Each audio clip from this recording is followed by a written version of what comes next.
คลิปที่แล้วเรากึงวาล์วซูเปอร์ลีนกันนะครับเดี๋ยวนี้เราจะมาประกอบใส่ถังกันนะครับ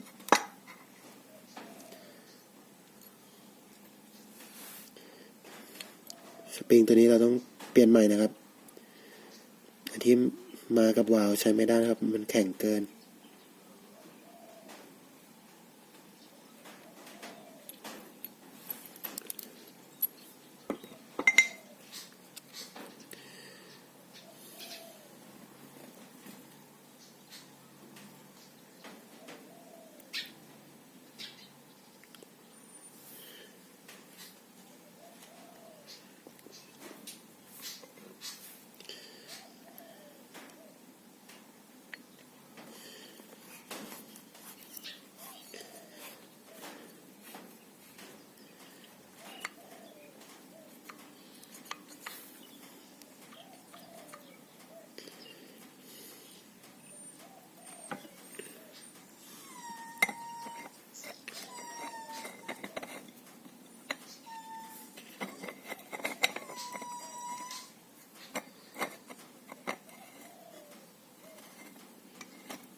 ตรงเกี่ยวนี้ต้องเอาซิลิโคนทานะครับซิลิโคนใสไม่ให้ลมซึมออกได้นะผมเคยใช้เทปพันเกลียวพันแต่ว่าลมมันก็ยังซึมได้แต่ถ้าเอาซิลิโคนทามันจะไม่ซึมนะครับ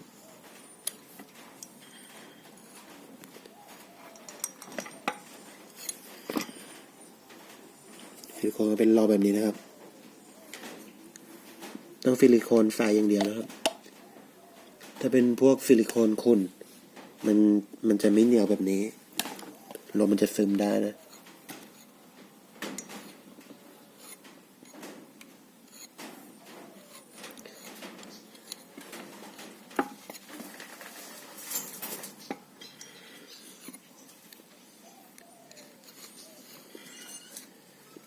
เราทาซิลิโคนไปถ้ามันแห้งเราก็ยังแกะออกได้นะครับแล้วก็หมุนเข้าไป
ใช้ซิลิโคนที่ปิ้นออกนะครับ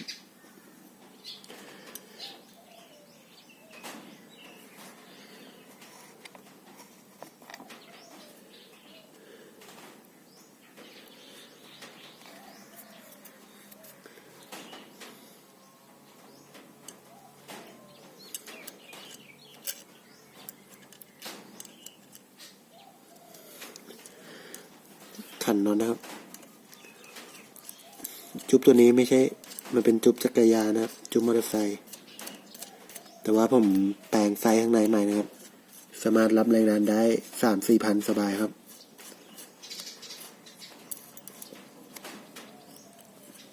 แต่ว่าทางลูกนี้ผมอัดไม่เกิน2,000ครับ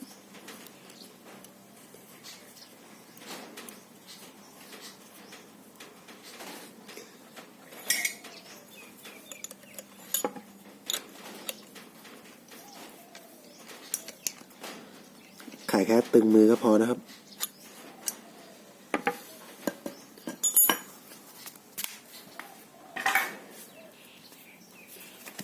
เรามาลองสูบลมกันดีกว่านะครับ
เหนื่อยนะครับ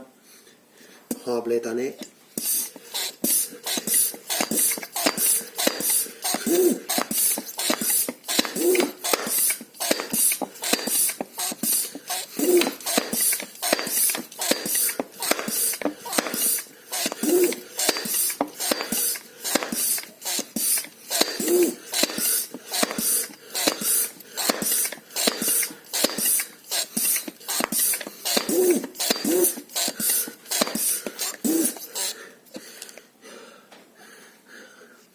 หอบเลยนะครับ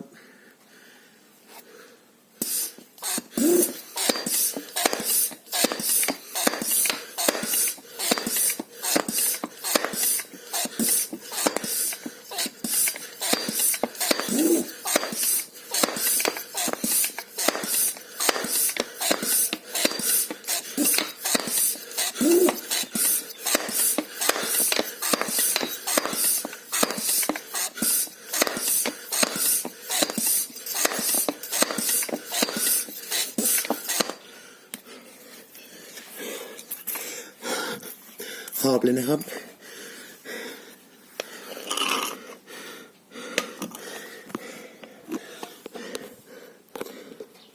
ตอนนี้ลมอยู่ที่ประมาณ1,200นะครับ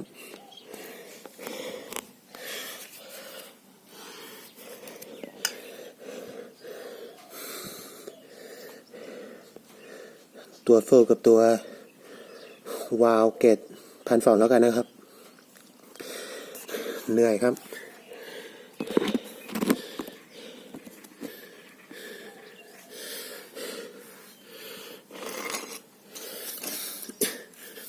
เวลาเราถอดจุ๊บออกเราต้องขันตัวเปิดลมตรงนี้นะครับให้ลมในสายมันออกแล้วตรงนี้มันจะเปิดง่ายนะครับถ้าเรากดแบบนี้มันกดไม่ออกนะครับมันแน่นต้องไขตัวนี้ก่อน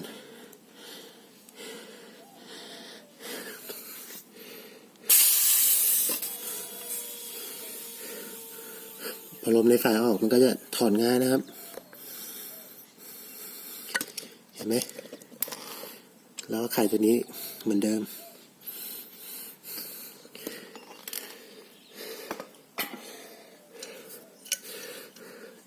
ลม1,200ตัวนี้มันถังใหญ่นะครับมันก็เลยสูบนานจะมาลองตีกันนะครับ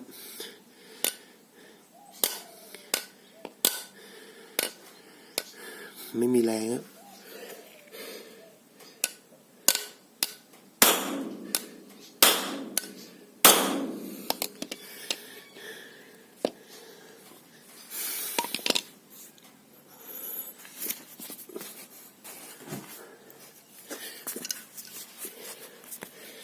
เราใช้ค้อนนะครับ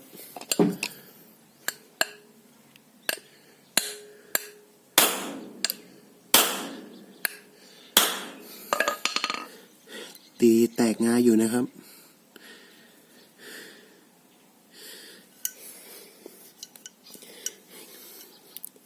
คลิปนี้ก็ลาไปเพียงเท่านี้นะครับ